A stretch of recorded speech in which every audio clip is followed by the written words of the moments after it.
Madam ఇప్పుడు small and mid cap గనక మనం చూసుకున్నట్లయితే అండర్ పర్ఫార్మ్‌లో ఉన్నాయి. అవునండి. నెగెటివ్‌లో కంపేర్ టు కనిపిస్తుంది. లార్జ్ క్యాప్‌లో లార్జ్ క్యాప్‌లో. నెగెటివ్‌లోనే ఉన్నాయండి. సో, ఇది ఇంకా ఎన్ని ఇయర్స్ వరకు ఇలా కంటిన్యూ అయ్యే ఛాన్సెస్ ఉందంటారు? సో, దీనికి మనం బెస్ట్ ఎగ్జాంపుల్ ఏంటంటే, ఈ మధ్య మా క్లయింట్స్ అందరూ కూడా వచ్చి ఇదే డౌట్స్ రైజ్ చేస్తూ ఉన్నారండి. అంటే వాళ్ళు ఎక్కడెక్కడో ఇన్వెస్ట్ చేసేసారు. అంటే మనకి చెప్పకుండానే వాళ్ళేం చేస్తారంటే, మనీ ఉన్నప్పుడంతా కూడా స్మాల్ క్యాప్స్, మిడ్ క్యాప్స్‌లో ఇన్వెస్ట్ చేసేస్తారు. ఓకే.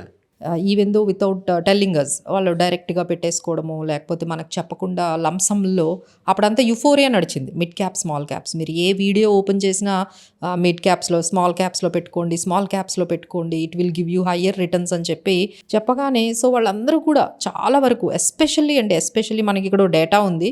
సో, 2023లో మనకి నిఫ్టీ అనేది 20% రిటర్న్ ఇచ్చిందండి. బట్ మిడ్ క్యాప్ 45% ఇచ్చింది. స్మాల్ క్యాప్ దగ్గర 47-50% కూడా రిటర్న్స్ వచ్చాయి. అంటే ఇండెక్సే మనం చెప్తున్నాం ఇది. నిఫ్టీ ఏమో 8.8% ఇస్తే మనకి mid caps 26% and small cap 29%. So దానికి కారణాలేంటి? అసలు ఎప్పుడు రికవరీ అవుతాయి?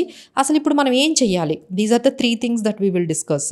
ఫస్ట్ రీజన్ ఏంటంటే మీరు గమనిస్తే ఈ రోజు కూడా అండి పిఈ రేషియోస్ మనం చూసుకుంటే మన లార్జ్ క్యాప్స్కి 22 టైమ్స్ 23 టైమ్స్ ఆఫ్ పిఈ ఉంది. That is the good average మనకి పిఈస్ చూసుకుంటే 22 అనేది it is okay. It is అంటే కొంచెం అబవ్ ఉన్న బట్ స్టిల్ మనకున్న వాల్యుయేషన్స్కి 22 ఈజ్ ఓకే.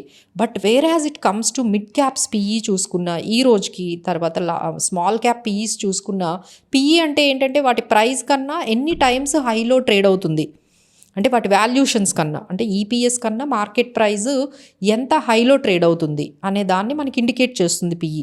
సో వాటి ఇచ్చిన వాల్యూ 1 రూపీ అయితే ఇది 33 టైమ్స్ ట్రేడ్ అవుతుంది. ఓకే.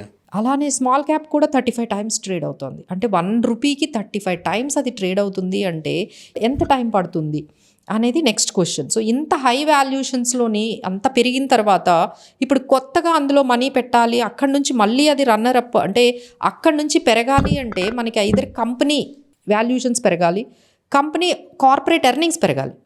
కార్పొరేట్ ఎర్నింగ్స్ కానీ దీన్ని ఈ పర్టికులర్ ప్రైస్ ఏదైతే పెరిగిందో 33 టైమ్స్ 34 టైమ్స్ ఏదైతే పెరిగిందో దాన్ని మ్యాచ్ చేయగలిగితే అప్పుడు అక్కడి నుంచి పెరగడం స్టార్ట్ అవుతుంది.